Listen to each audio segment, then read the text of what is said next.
बिस्मिल्लाहिर्रहमानिर्रहीम। अस्सलामु अलैकुम वरहमतुल्लाहि वबरकातुहू। जनाब मोहतरम शौकत अली साहब, सदर उत्तर प्रदेश मजलिस इत्तेहादुल मुस्लिमीन, मोहतरम जनाब कलीम हफीज़ साहब,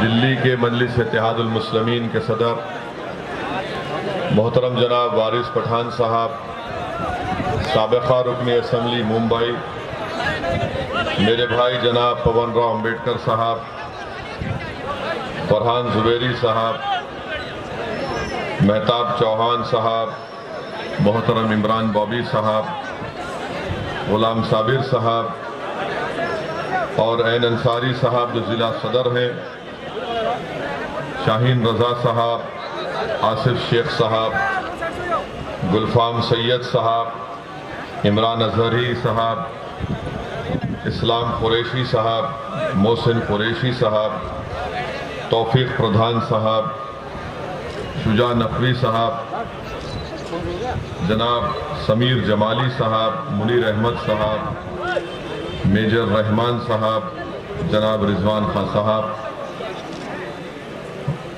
बुजुर्गों, कौम और मिल्लत के गयूर नौजवानों, मैं आप तमाम का बेहद शुक्रिया अदा करता हूँ कि आपने अपना कीमती वक्त निकाल कर आज के मजलिस इत्तेहादुल मुस्लिमीन के इस जलसे में शिरकत की। अभी आपने मोहतरम जनाब शौकत साहब को उनकी बसीरत फ़रोज़ खिताब को सुना। उससे पहले जनाब कलीम हफीज़ साहब और वारिस पठान साहब ने भी आपके दरमियान में आकर अपनी बात को रखा। मेरे अजीज़ दोस्तों और बुजुर्गों, मैं आपके सामने सिर्फ यही गुजारिश करने आया हूँ कि भारत के संविधान के तहत हम तमाम को इस बात की इजाज़त दी गई है कि हम अपने पसंद के उम्मीदवार को वोट भी डालें और भारत के संविधान और भारत की लोकशाही और जमहूरियत को मजबूत करने के लिए हमको इस बात की इजाज़त दी गई है कि हम अपनी एक पसंद की सियासी क़यादत को भी बनाएं, हम अपने एक पसंद के नेता को बनाएं। और जब आपकी सियासी क़यादत और नेता बनेगा तभी जाकर आप बाबा साहिब अम्बेडकर ने जो संविधान में जिस बात का जिक्र किया, संविधान के प्रेम्बल में, जिसमें लिबर्टी, आज़ादी, इक्वालिटी, मसावात, जस्टिस, इंसाफ, फ्रेटर्निटी, भाईचारगी, ये चारों चीज़ें भारत में अगर अक़लियतों को हासिल करना है, जिसको हिंदी में अल्पसंख्यक कहते हैं, तो उन माइनॉरिटीज़ को, अक़लियतों को ये बात आज समझने की ज़रूरत है कि जब तक आप सियासी तौर पर मुतहरिक नहीं होंगे, जब तक आप अपनी एक सियासी अहमियत को और अपने वोट की अहमियत को अगर आपको बरकरार रखना है, क्योंकि आज उत्तर प्रदेश हो या भारत के बहुत से प्रदेश या रियासतें हों, वहाँ पर भारत की सबसे बड़ी अक़लियत मुसलमान है, उसके बाद हमारे ईसाई भाई हैं, सिख भाई हैं, जैन भाई हैं। इनके वोट की कोई अहमियत नहीं रही। आज मैं बिल्कुल खुलकर आपसे कह रहा हूं, क्योंकि मैं अल्फाज चाप कर बोलना मेरी फितरत में नहीं है। मैं खरी खरी और सच्चाई को बयान करना ये मेरा मकसद रहा है। और इसीलिए जब मैं इन तल्ख और सच्चाई भरे जुमलों को अदा करता हूं तो बहुत से लोगों को पेट में दर्द शुरू हो जाता है। मगर सच्चाई ये है, आज उत्तर प्रदेश में मुसलमानों के वोट की कोई अहमियत नहीं है, आपके कोई वोट की अहमियत नहीं है। क्यों नहीं है? इसलिए कि बीजेपी को आपके वोट की जरूरत नहीं है। बीजेपी को आपके वोट की जरूरत नहीं है। आप पूछेंगे तुम कैसे बता रहे हो, तो आप देख लीजिए भारत की पार्लियामेंट में, संसद में 300 से ज्यादा बीजेपी के अरकान पार्लियामान है, एक भी मुसलमान नहीं है।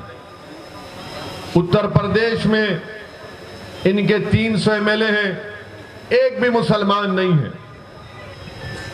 अब दूसरी जानिब आप आइए, समाजवादी पार्टी है, कांग्रेस पार्टी है, बीएसपी है, इनको ये लगता है कि मियां हमको छोड़ के कहां जाएगा। इनको ये लगता है कि ये मियां हमको छोड़ के कहां जाएगा, हम ही तो इसके चौधरी हैं और हम ही तो इसको बचाते हैं, ये हमको छोड़ के कहां जाएगा। तो हुआ क्या कि आप दोनों तरफ से पीछे जा रहे हैं। समाजवादी से पूछिए, कांग्रेस से पूछिए, बीएसपी से पूछिए, वो बोलेगा अरे तुम ठहरो, बाजू ठहरो, फिक्र मत करो। अगर आप बोलेंगे ये मेरा मसाइल है, ये मेरी तकलीफ है, ये मेरे मुझसे नाइंसाफी हो रही है, आप आवाज उठाओ, तो ये पार्टी कहेगी अगर हम तुम्हारे बारे में बोलेंगे तो हमको हिंदू वोट नहीं मिलेगा, इसीलिए आप खामोश बैठ जाओ। ये इनके अल्फाज हैं। अगर इस पार्टी में कोई इनका नेता मंच पर चढ़ जाता है और मंच पर सामने आकर बैठना चाहता है तो उससे कहा जाता तुम सामने नहीं बैठना, क्योंकि तुम 19% हो, जो 5% है सामने बैठेगा, जो 19% है पीछे बैठेगा। ये हकीकत है, इससे कोई इनकार नहीं कर सकता। तो अब ऐसे माहौल में जहां पर आपकी कोई सियासी अहमियत अब बरकरार नहीं रही, और अगर कोई कह रहा है कि उत्तर प्रदेश में मुसलमान अक़लियत की एक सियासी अहमियत बरकरार है, तो मैं उनके सामने बैठकर बातचीत करने के लिए तैयार हूं, मगर याद रखो 6-7 मिनट के अंदर तुम तकलीफ में आ जाओगे। मैं इतने जुमले और इतनी बातें दलाइल पेश कर दूंगा कि तुम नहीं बैठ सकोगे। अगर कोई कहेगा कि नहीं सेकुलरिज्म को जिंदा रखना है, मैं कहूंगा सेकुलरिज्म जिंदा ही नहीं है। अभी सेकुलरिज्म जिंदा नहीं है, संविधान का सेकुलरिज्म जिंदा है और जिंदा रहेगा हमेशा। मगर सियासी सेकुलरिज्म को तो इन्होंने मुसलमानों के साथ दफनाकर उसकी खबर बना दी, मुसलमानों के साथ उसको दफना दिया। अब ये एक आकर कहते हैं कि नहीं नहीं बाबा जिंदा रखो, अभी दफनाया नहीं है, जनाजा है, तुम अपने कंधे पर उठाकर चलो इसको। ये सेकुलरिज्म का जनाजा अब हम नहीं उठाएंगे। ये सेकुलरिज्म को, अगर सियासी सेकुलरिज्म की तुम बात कर रहे हो तो हमको इसकी जरूरत नहीं है। हमको वो सेकुलरिज्म की जरूरत है जहां पर हर मजहब के लोग इत्मीनान और इज्जत के साथ अपनी जिंदगी गुजार सकें, जिसका संविधान ने वादा किया। संविधान के फंडामेंटल राइट को आप पढ़ेंगे तो उसी में लिखा गया। मगर ये एक तरफ सियासी पार्टियां हैं, चाहे समाजवादी हो, कांग्रेस हो या बीएसपी हो, और दूसरी तरफ तो बीजेपी है। इनके पास अरे भाई इतना लंबा हो और तुम कितना लंबा हो गए, बैठ। ये हमारे अब्बा की गलती है, इतने लंबे हो गए, वरना नहीं थे हम।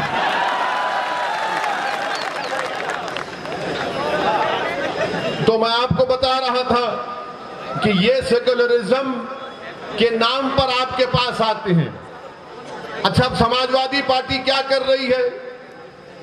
जहां कहीं शाम में मुस्लिम इलाकों में मैं सुना मुशायरा कर रहे हैं, हर जगह मुशायरा होता है। शायर आकर कलाम पढ़ता है, गंगा जमनी तहजीब, सेकुलरिज्म जिंदाबाद। अब बेचारा मुसलमान, अरे देखो कितना अच्छा बोला। मगर जब मुसलमान मुशायरे के बाहर निकलता है, अपने घर को जाता है, तो रास्ते में कोई उसको गाली देता है, ए मुल्ला कहां जा रहा है। उसको जब पता चलता कि यार ये तो मुशायरा था, शायर ने तो शेर कहकर दाद हासिल कर ली, मगर मुझे तो रोज ये अल्फाज और अशार सुनना पड़ते हैं, मुल्ला ये मुल्ला वो। मेरे अजीज दोस्तों और बुजुर्गों, यही तल हकीकत है, इसको आपको समझने की जरूरत है। सारी दुनिया में ईसाई बिरादरी के लोग क्रिश्चियन क्रिसमस मनाते हैं बड़े जोश और खरोश के साथ, उस मजहब का एक अहम दिन होता है। मगर इस साल भारत में ईसाई लोग क्रिसमस नहीं मना पाए। कई वाकयात आए कि जहां पर ईसाई लोग क्रिसमस मना रहे थे, वहां पर हिंदुत्व जहन रखने वाले आरएसएस से वाबस्ता लोग जाकर उनके उस त्योहार में खलल पैदा कर दिए, उनसे बहस की। और जब उन्होंने, ईसाइयों ने, क्रिश्चियन ने कहा कि हम अपने क्रिसमस को मना रहे हैं, तो उन्होंने कहा नहीं, तुम कन्वर्जन कर रहे हो।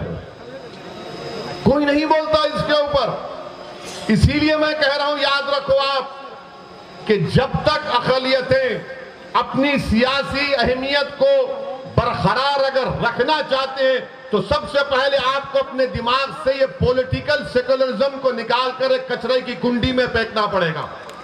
जिस दिन आप ये पॉलिटिकल सेकुलरिज्म को भूल जाएंगे तो सच्चाई आपके सामने आ जाएगी। क्या बात है कि कोई पंजाब में जाकर सिखों के खिलाफ बोल सकता है? कोई पंजाब में जाकर सिखों के खिलाफ बोल सकता है? नहीं बोल सकता ना, क्योंकि सिखों को मालूम कि हमारी गीरत की कीमत क्या है। मगर हमको क्या मालूम? नहीं, सेकुलरिज्म, सियासी सेकुलर जिंदा रखना है। किसी ने सुनहरे गुरुद्वारा में जाकर बेअदबी की तो सिखों की गीरत जाग गई। मगर यहां पर क्या हो रहा है? रोज गाली दी जाती है, रोज बेइज्जत किया जाता है, रोज जलील किया जाता है, रोज रुस्वा किया जाता है। कोई रात ऐसी नहीं है जहां पर उस किसी बेटे की मां बेचैनी से करवटें ले लेकर अपनी रात नहीं गुजार देती फजर की अज़ान तक कि मेरा बेटा दूर है, कहीं जिंदा है या कुछ हो गया है। आप बताइए, ये हालात हैं हमारे वतन अजीज के, ये हालात है हमारे वतन अजीज के। मैं आपसे शिकायत करने आया हूं, मैं आपसे इल्तिजा करने आया हूं, मैं आपसे अपील करने आया हूं, मैं आपको नेता बनाने आया हूं, मैं आपको कायद बनाने आया हूं। मैं उत्तर प्रदेश में मुसलमानों की लीडरशिप और हिस्सेदारी की लड़ाई लड़ने आया हूं। मैं अपने लिए उत्तर प्रदेश को नहीं आया हूं। मैं उत्तर प्रदेश को अपनी जात के लिए या अपनी अना की तस्कीन के लिए या अपनी मकबूलियत में इजाफा करने के लिए या अपनी तकारीर के जरिए आपको जज्बात में लाकर नारे तकबीर अल्लाह अकबर के नारे लगाने के लिए नहीं आया हूं। मैं आपको एक पैगाम देने आया हूं, एक शऊर बेदार करने के लिए आया हूं, एक हकीकत को बयान करने आया हूं कि अब आपको उठना है, अब आपको उठना है मेरे अजीज दोस्तों और बुजुर्गों। कब तक आप बीजेपी के डर से, कब तक आप सियासी सेकुलरिज्म के इस झूठे वादे के ऊपर आप इन पार्टियों को वोट देते रहेंगे? आज आपको उत्तर प्रदेश में अपनी हिस्सेदारी की लड़ाई लड़ना है, आपको अपने हिस्से को हासिल करना है।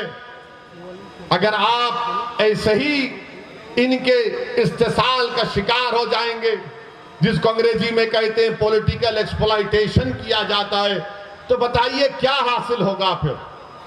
60 साल से अगर यहां पर मेरे जलसे में अगर कोई 70 साल के हमारे बुजुर्ग बैठे हैं, मैं आपसे अपील कर रहा हूं, अगर आप नहीं बैठे हैं तो जहां तक मेरी आवाज पहुंच रही, मैं आपके दिल से मुखातिब होकर कह रहा हूं, अपने दिल पर हाथ रखकर कहो कि मैंने जितने बातें कही वो सच है या झूठ है।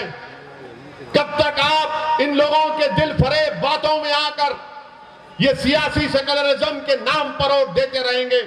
क्या हासिल हुआ मुसलमानों को?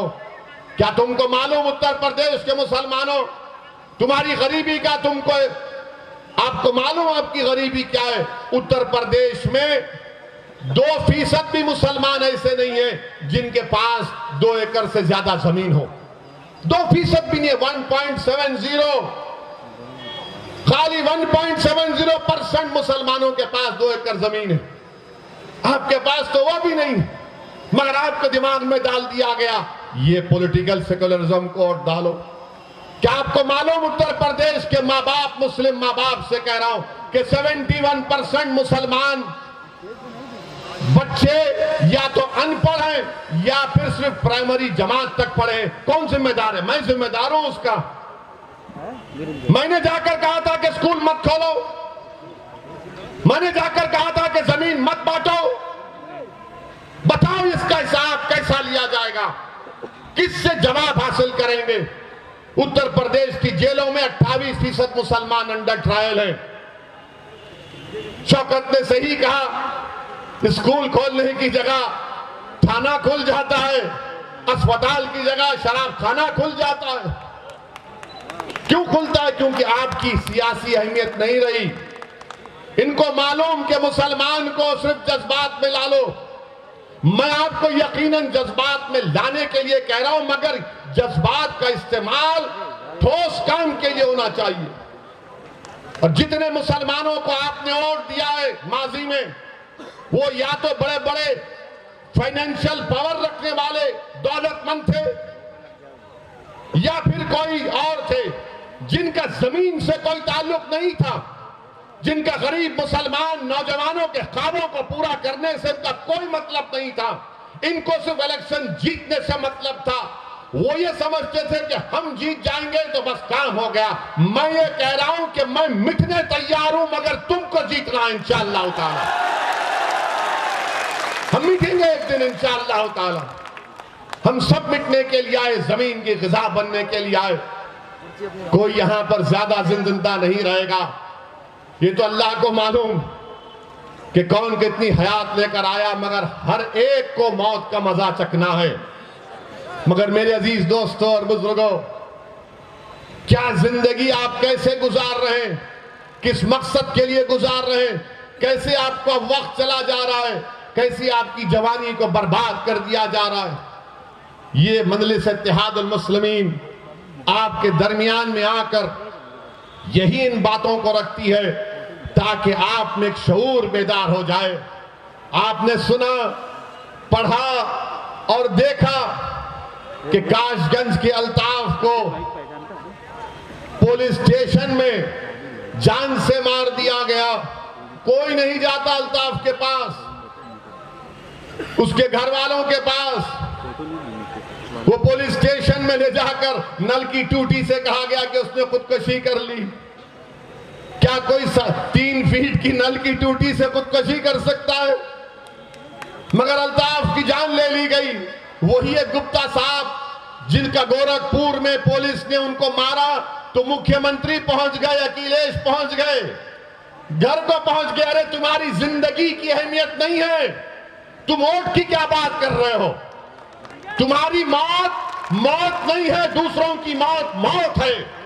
तुम्हारी जिंदगी जिंदगी नहीं है, दूसरों की जिंदगी उन तुम्हारी जिंदगी से बढ़कर है। मेरे अजीज दोस्तों और बुजुर्गों, यह सच्चाई है। और जब हम इन तमाम हकीकत को बयान करते हैं तो सबको लगता है ये क्या बकवास अनाप शनाप बक रहा है। मैं अनाप शनाप नहीं बक रहा हूं, मैं सच्चाई को बयान कर रहा हूं। तुम हमको डरा कर वोट हासिल नहीं कर सकते। अब ना हम मोदी से डरेंगे ना योगी से डरेंगे, इंशाअल्लाह ना हम अखिलेश के इन दिलफरेब बातों में आएंगे जो उनके वालिद मोहतरम भी दोहराते थे, ना हम कांग्रेस के वो पुरानी बूढ़ी कांग्रेस जिसने हमेशा हमको धोखा दिया। आज आकर हमसे दिलफरेब बातें की जाती हैं कि हमको वोट दो, हमको ऐसा कर दो। 2017 में अखिलेश और कांग्रेस मिले थे ना, अखिलेश और राहुल मिलकर गाना भी बन गया था, यूपी को ये 2 लड़कों का साथ पसंद है। मगर क्या निकला? क्या निकला? 2019 में सपा बीएसपी मिल गए, मिलकर लड़े। 75% मुसलमानों ने वोट दिया। CSDS का डेटा बोलता है सिर्फ 15 लोकसभा की सीट जीते। कांग्रेस पार्टी यहां पर बरेली में दौड़ो, रनिंग करो, बोले भागो, मैराथन करो, मगर राहुल गांधी यहां से भागकर केरला चले गए। क्यों भागे? क्योंकि हार गए।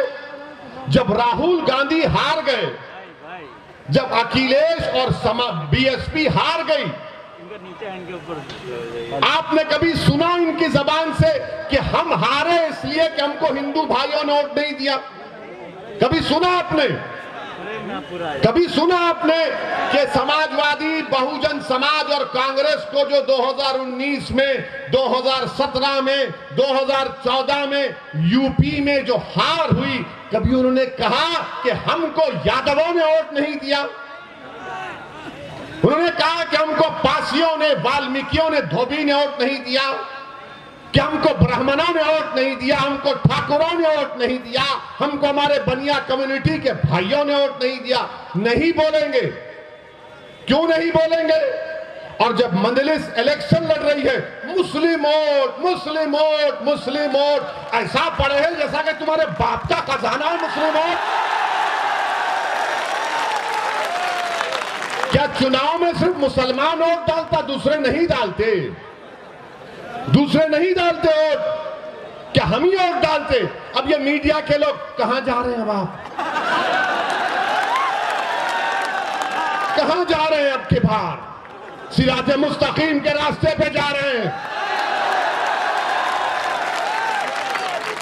अरे ये रास्ता कठिन है, बोले आका का गुलाम है, इसके रास्ते पर ही जाएगा। अब ये हम हमारे पीछे, जहां हमारा इंटरव्यू लेते, नहीं आप मुस्लिम वोट में सेंध डाल रहे हैं, हम कहते हैं कि आप डालो ना हिंदू वोट में सेंध, कौन रोक रहा है आपको? वोटर है, किसी का खजाना नहीं है, ये आजाद है, जिसको चाहे वोट डालेगा। मगर ये पूरी तवज्जो मोदी की, योगी की, अखिलेश की, राहुल की, मायावती की, सब किस पर है? मुसलमान कहां जा रहा है? और इलेक्शन के बाद कोई पूछेगा नहीं आपको। ये 3 बंदरों की कहानी सुनी ना कभी आपने? 3 बंदर हैं, एक आंख बंद कर लेता, मुझे कोई मुसलमानों की बर्बादी नहीं देखना है। एक बंदर है जो जबान बंद कर लेता, अरे कुछ तो बोल, बोले नहीं मेरी जबान बंद है। एक बंदर है कानों में रुई डालकर बैठा रहे, देख मेरी तकलीफ सुन, मेरी बेटियों की, नहीं सुनता। इलेक्शन तक आप इंसान हैं, और जैसा रमजान शुरू होगा अप्रैल में, कोई आपको पूछेगा नहीं। आज आपका इलेक्शन आ गया है, अरे मियाँ जी हमको भी दे देखो ना मियाँ जी, मियाँ जी कुछ कोरमा खिला दो, सुना है बड़ा अच्छे कबाब बनते हैं आपके पास। अखिलेश के लोग तो वो ही बोलते हैं, मगर जब अखिलेश सरकार में थे तो क्या वो स्लॉटर हाउसेस को परमिशन दिए थे? नहीं दिए, बंद करा दिए थे। मेरे अजीज दोस्तों और बुजुर्गों, इन बातों पर आपको गौर करना है। अच्छा, हमको देखिए, अब भड़काऊ भाषण हो रहा है भैया। वो टोपी वाले भैया, हम सेल्फी लेंगे आपके। आवाज लगा रहे हैं, बिल्कुल लगा रहे हैं, आपकी आवाज लगा रहे हैं। सुनिए बाप, सुनिए बाप। अब दूसरी तीसरी बात, अब इतना बोल दिए तो अब ये यहां पर कोई होगा समाजवादी का, बोलेगा देखो इतना टाइम हो गया, बाबा और ये मोदी पर कुछ नहीं बोले। अरे हम क्यों बोले? तुम और बाबा तो एक ही हो ना, तुम में उनमें फर्क ही कहां है? तुम में उनमें फर्क ही कहां है? अरे समाजवादी पार्टी के जिम्मेदारों, क्या मुलायम सिंह यादव साहब ने 2019 के लोकसभा के चुनाव से पहले, मैं पार्लियामेंट में बैठा हुआ था, मुलायम सिंह यादव साहब खड़े होकर अचानक कहे मोदी जी मैं आपको आशीर्वाद देता हूं, आप दोबारा प्रधानमंत्री बन जाइए। हम जब भी पूछे कांग्रेस के लोगों से, समाजवादी के लोगों से, देखो कौन बी टीम का काम कर रहा है, मुलायम सिंह बोलते हैं तो बोले नहीं बड़े बुजुर्ग हैं। अरे मेरे बुजुर्ग नहीं है मुलायम सिंह, उम्र में बड़े होंगे, मेरे बुजुर्ग नहीं है। तुम्हारे हो सकते तो तुम मानो, मैं नहीं मानता इनको, मैं किसी को नहीं मानता सिवाय अल्लाह के। मेरे अजीज दोस्तों और बुजुर्गों, मुलायम सिंह बोल दिए, कोई कुछ नहीं बोलेगा। आपके घर में शादी है, मोदी जी आते हैं तो ऐसा खुश होते हैं कि जैसा वाकई में वो दूल्हा आ गया। तस्वीर है और इनको फिक्र है ओवैसी की, ओवैसी की। अरे मुझ पर इल्जाम लगाने वालों, याद रखो मैं कोई नेक आदमी नहीं हूं, मैं खुला कह रहा हूं, मैं गुनाहगार हूं, मैं कथाकार हूं, मैं सियाकार हूं, और मुझ में क्या क्या कमजोरियां हैं वो मेरा रब जानता है। मगर असदुद्दीन ओवैसी को जब मैं 3 अहादीस बार बार पढ़ता हूं अल्लाह के रसूल सल्लल्लाहु अलैहि वसल्लम की, तो मुझे एक उम्मीद नजर आती है। पहली हदीस कि जब रसूल अल्लाह सल्लल्लाहु अलैहि वसल्लम ने फरमाया कि एक महिला थी, गुनाहगार थी, मगर जब उसने रास्ते में एक कुत्ते को देखा जो प्यासा था, वो गुनाहों में लुत्फुत थी, मगर उसने उस कुत्ते को अपने कपड़े पल्लो डालकर अपनी जूती से पानी निकालकर उस कुत्ते की प्यास बुझाई, तो आका सल्लल्लाहु अलैहि वसल्लम ने फरमाया कि वो जन्नत में जाएगी। दूसरी हदीस हजरत अनस रज़ियल्लाहु ताला अन्हु रिवायत करते हैं कि एक सहाबी ने आकर पूछा, या रसूल अल्लाह सल्लल्लाहु अलैहि वसल्लम क़यामत कब आएगी? रहमतुल्लाह अलमीन कमली वाले ने पूछा, तूने उसके लिए क्या तैयारी की? तो कहा ज्यादा आमाल नहीं है, हसनात नहीं है, ज्यादा ज़कात सदक़ात नहीं है, मगर मैं आपसे बेइंतहा मोहब्बत करता हूं। तो आका ने फरमाया कि तू मेरे साथ होगा। असदुद्दीन ओवैसी के पास कुछ नहीं है, मगर एक दावा तो कर सकता हूं कि मैं रसूलुल्लाह सल्लल्लाहु अलैहि वसल्लम को बेपनाह चाहने वाला हूं। आज दुनिया में मुझे मोहब्बत मिले या ना मिले, मगर उस दिन तो मिलेगी इंशाअल्लाह ताला। और तीसरी हदीस जो मुझे याद आती है कि अल्लाह के रसूल सल्लल्लाहु अलैहि वसल्लम ने फरमाया कि हशर का मैदान होगा, तुम मुझ पर इल्जाम लगा रहे हो ना, तो तैयार हो जाओ उस दिन के लिए। मेरा ईमान है, मेरा फेथ है, आप ना मानते ना मानो। हशर का मैदान होगा, कमली वाले ने फरमाया कि मेरी उम्मत प्यासी होगी, मैं हौज़े कौसर के पास होगा, मेरी उम्मत के अमाल तोले जाएंगे, कमी होगी पूरा करूंगा। पूरे सिरात पर जिब्रील अमी अपने पर बिछाए बैठे होंगे और मैं अल्लाह से दुआ करूंगा, जैसा कि यहाँ के काशिक़ रसूल ने कहा कि रजा पुल से वज करते गुजरिए कि रब्बे सल्लम सदाए मोहम्मद। और हम तमाम को खुशखबरी दी गई कि तुम्हारे आमाल मुंह पर फेंक दिए जाएंगे, तुम मेरी शिफात से जन्नत में जाओगे। मुझे उस शिफात पर यकीन है। तुम क्या इल्जाम लगाते लगाओ, तुम मेरा जो हाल करते कर दो। अरे जब मैं इस दुनिया में आया हूं तो अल्लाह के हुक्म से आया हूं और जाऊंगा भी तो अल्लाह के हुक्म से। किसी जालिम की हरकत से अगर मेरी बका नहीं है तो यकीनन बका नहीं है, मगर उस जालिम की हरकत की वजह से नहीं, बल्कि रब्बे करीम ने हम तमाम का एक वक्त मुतयन कर दिया, एक तमाम वक्त मुतयन कर दिया है। और हम पर इल्जाम लगाते हैं, डरो अल्लाह से।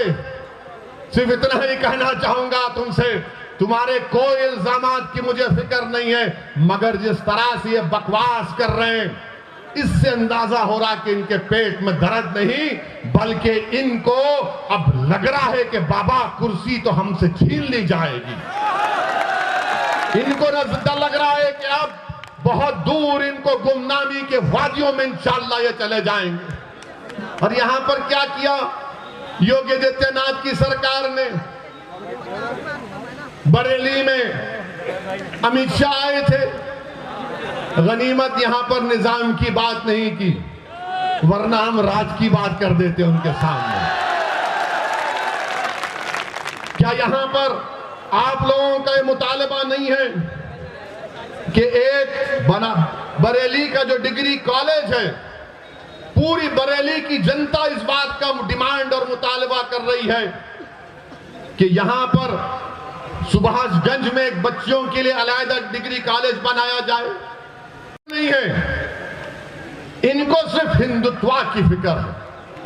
यहां पर रबर फैक्ट्री, अब चुनाव आ गया तो सब दौड़ रहे, रबर फैक्ट्री खोल दी जाएगी, सरकार ले लेगी। यहां पर एम्स को खोलने की बात मुतालबा कब से किया जा रहा है, इसका कोई जिक्र नहीं होता। यहां पर उत्तर प्रदेश में आप कितने लोग पेट्रोल डीजल की गाड़ी या मोटरसाइकिल चलाते हैं? आप लोग बहुत खुश हैं ना पेट्रोल डीजल की कीमतों से? हाँ, चेहरे बता रहे हैं। मीडिया वाले तो नहीं बोलेंगे, बेचारों की नौकरी है। पहले इनके पास एक कैमरामैन होता था तो इनके मालिकों ने कहा कि मोदी जी ने कैमरा की कीमत बढ़ा दी, महंगाई बहुत बढ़ गई, अब तुम रिपोर्टर भी और कैमरामैन भी दोनों 2 in 1 करो काम। देखिए मुस्कुरा रहे हमारी बात पर। मुस्कुराना तुम्हारा इकरार है, हम जानते हैं। पेट्रोल डीजल आसमानों को छू रहा है, सरसों के तेल की कीमत आसमानों को छू रही है। बाबा और मोदी की सरकार ने साबुन से लेके बनियान तक सब कीमतें बढ़ा दी हैं और उत्तर प्रदेश की जनता से कह रहे विकास के नाम पे वोट दो।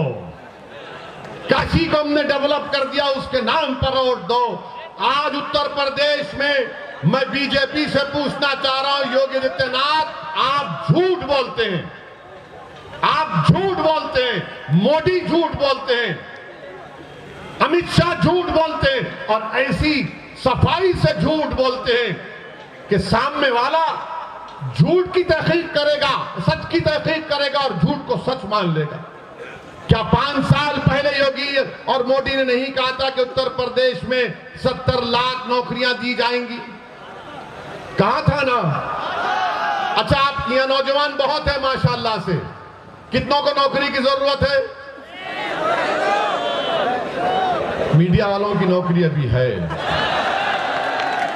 कितनों को नौकरी चाहिए?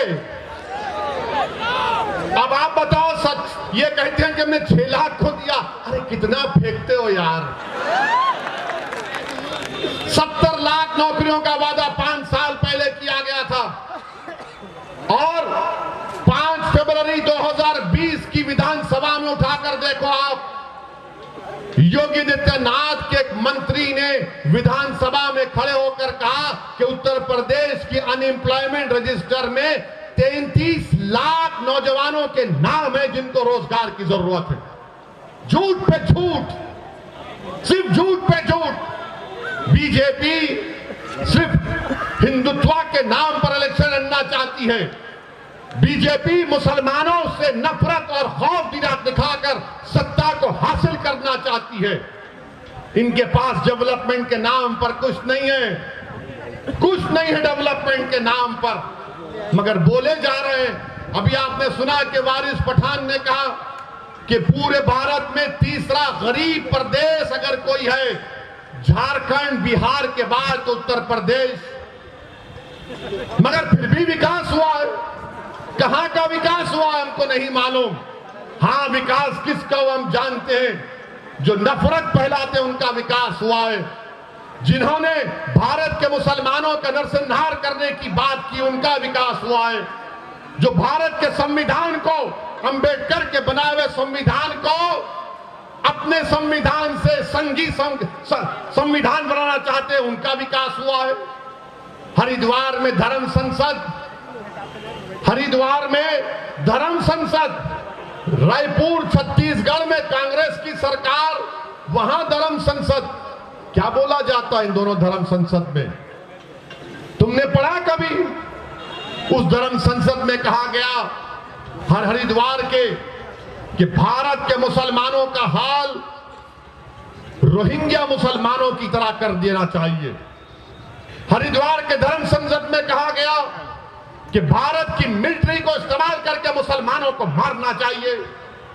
उस हरिद्वार के संसद में कहा गया कि एक एलटीटी का प्रभाकरण की तरह कोई पैदा हो जाए जो 20 लाख मुसलमानों को मार दे।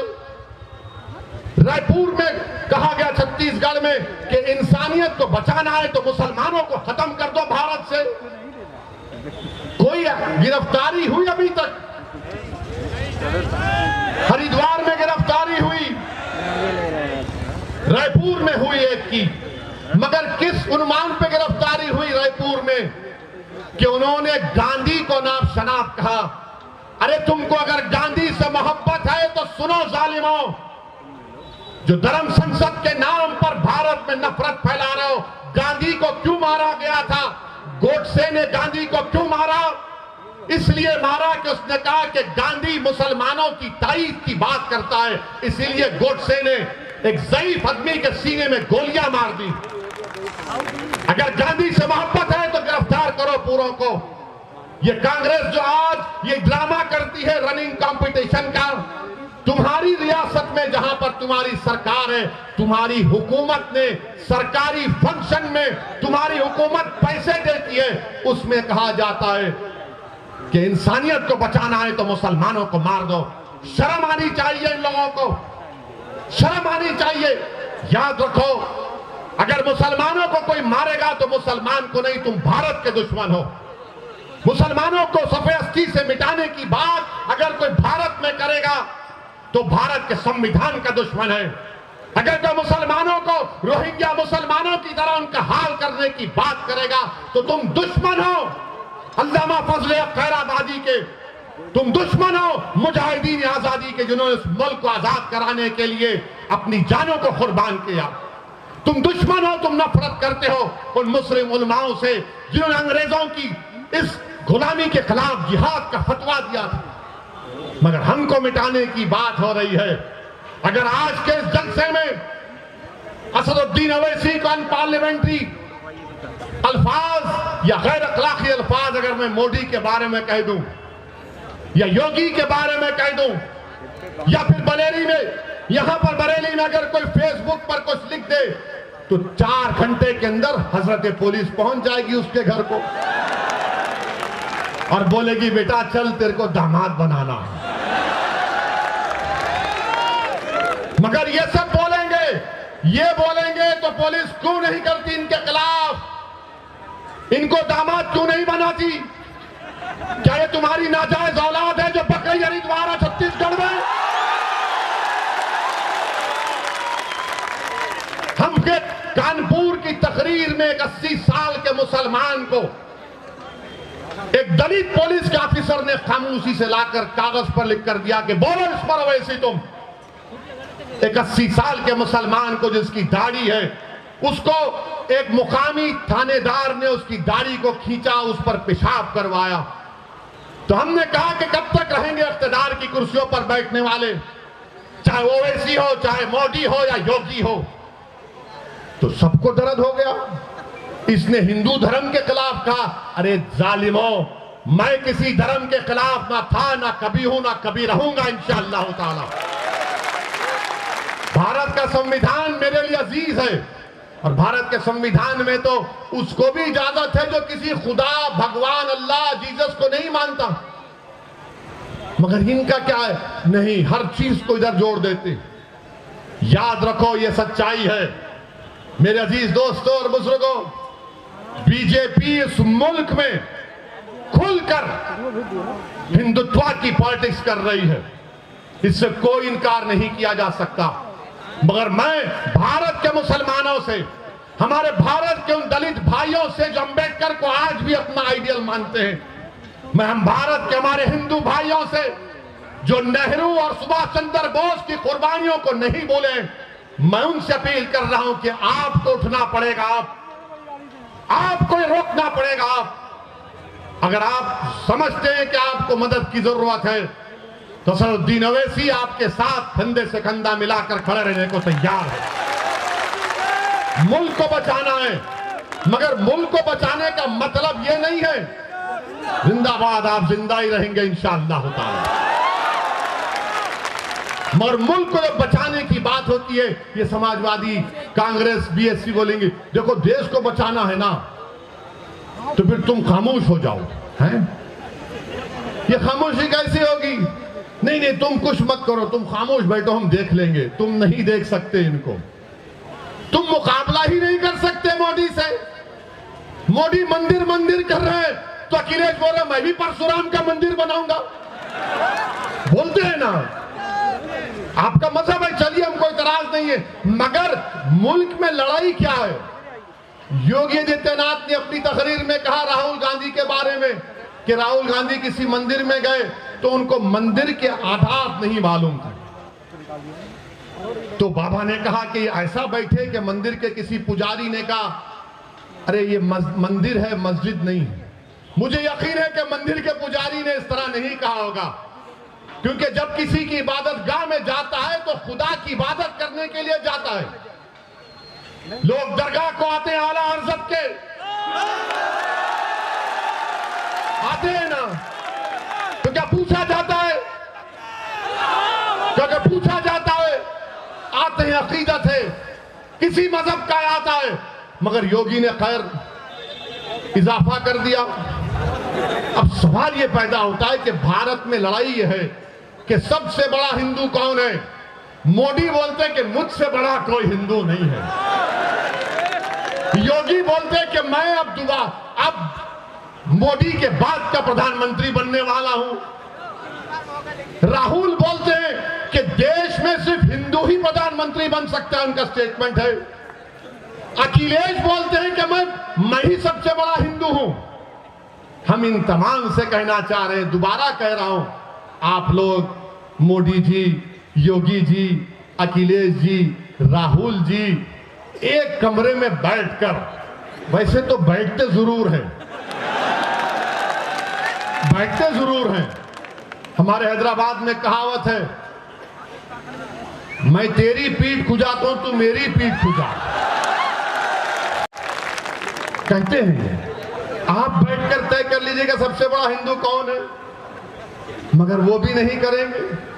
और फिर अभी आप देखो, एक बीजेपी के एमपी हैं राज्यसभा के, उनका नाम शायद हरनाथ साहब है।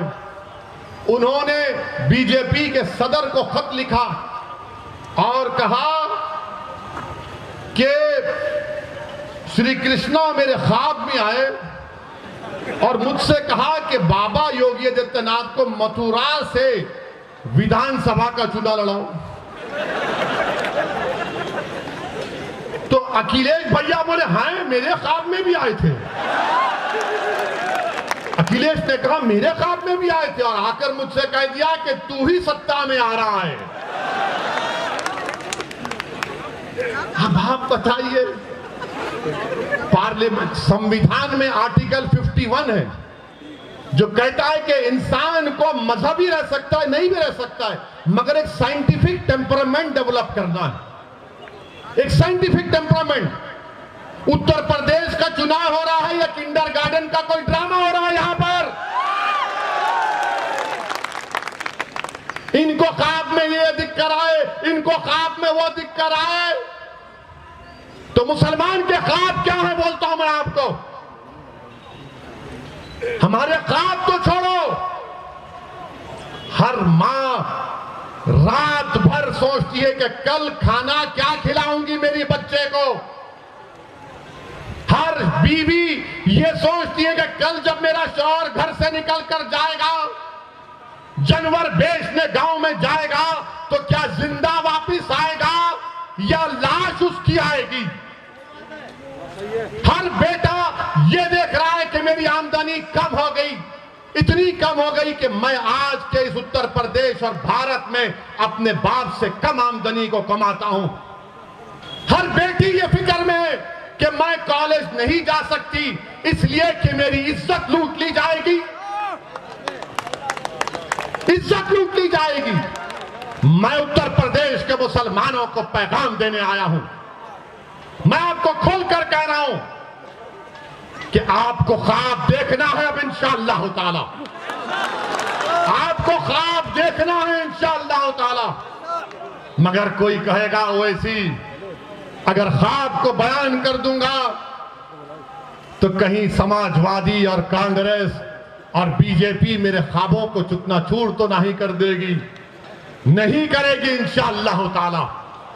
तुम ख्वाब तो देखो, तुम ख्वाब तो देखो ना, तुम हिम्मत करो ख्वाब देखने की कि मेरा बेटा ऐसा डॉक्टर बनेगा जो तमाम बीमारियों का इलाज करेगा, मेरी बेटी देश की प्रधानमंत्री बनेगी इंशाअल्लाह ताला, मुसलमानों की बेटी। मैं जिंदा रहूं या ना रहूं, यह ख्वाब होगा इंशाअल्लाह पूरा।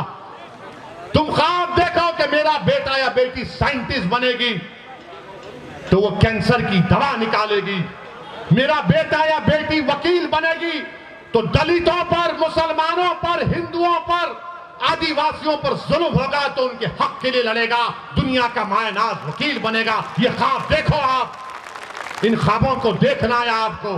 तुम ख्वाब देखो कि उत्तर प्रदेश में मुसलमान अपना हिस्सा लेकर रहेंगे इंशाअल्लाह ताला, हम अपना हिस्सा लेकर रहेंगे, हम हिस्सेदारी की लड़ाई लड़ेंगे।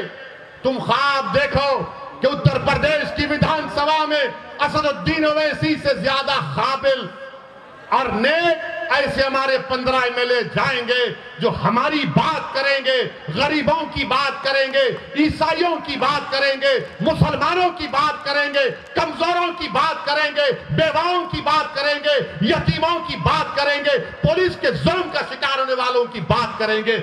ये पैगाम है, ये ख्वाब आपको देखना है। क्या आप ये ख्वाब देखेंगे? क्या आप ये ख्वाब देखेंगे? क्या आप इन ख्वाबों को पूरा करेंगे इंशाअल्लाह? तो मेरे दोस्तों, ख्वाब कैसे पूरे होते हैं? सिर्फ ख्वाब देखकर हाँ अच्छा दिखा नहीं, ख्वाब जब देख लिए तो उसको पूरा करना है, जस्तजू करना है, मेहनत करना है और अल्लाह से भीख मांगना है रसूलुल्लाह सल्लल्लाहु अलैहि वसल्लम का वसीला देकर। जिस तरह किसी आशिक ने कहा था कि चमक तुझसे सब पाते पाने वाले, मेरा दिल भी चमका दे चमकाने वाले। अल्लाह चमकाएगा तुम लोगों को इंशाअल्लाह ताला। तुमको असदुद्दीन ओवैसी की जरूरत नहीं है, तुम सिर्फ ठान लो कि मैं भारत में चमकूंगा, मैं भारत को अपने नूर से, अपने इल्म की नूर से, अपने ईमान की नूर से, अपने किरदार की नूर से और सबसे ज्यादा अपने बेबाकी और अल्लाह पर तवक्कल करके इस मुल्क में और अमन को फैलाऊंगा और अपने हक को हासिल करूंगा। ये ख्वाब पूरा होगा इंशाअल्लाह ताला। मेरे अजीज दोस्तों और बुजुर्गों, मेरे अजीज दोस्तों और बुजुर्गों, इन ख्वाबों को पूरा करने के लिए विधानसभा के चुनाव में उत्तर प्रदेश के मुसलमानों को मुत्तहिदा अपने वोट का इस्तेमाल करना पड़ेगा। हम भी चाहते हैं, हमारी भी कोशिश है, हमारी भी दुआएं हैं कि अल्लाह सुब्हानहू तआला बीजेपी को उत्तर प्रदेश में शिकस्त दे दे, दोबारा यहां पर बीजेपी की सरकार ना बने और यहां पर मुसलमानों की एक हिस्सेदारी की बात करने वाली पार्टी के उसके जिम्मेदारान विधायक बनकर असेंबली में, विधानसभा में जाए, ये भी हमारा ख्वाब है। अब ये ख्वाब अखिलेश का क्या है नहीं मालूम, बिल्ली के ख्वाब में छिछड़े ही नजर आते हैं।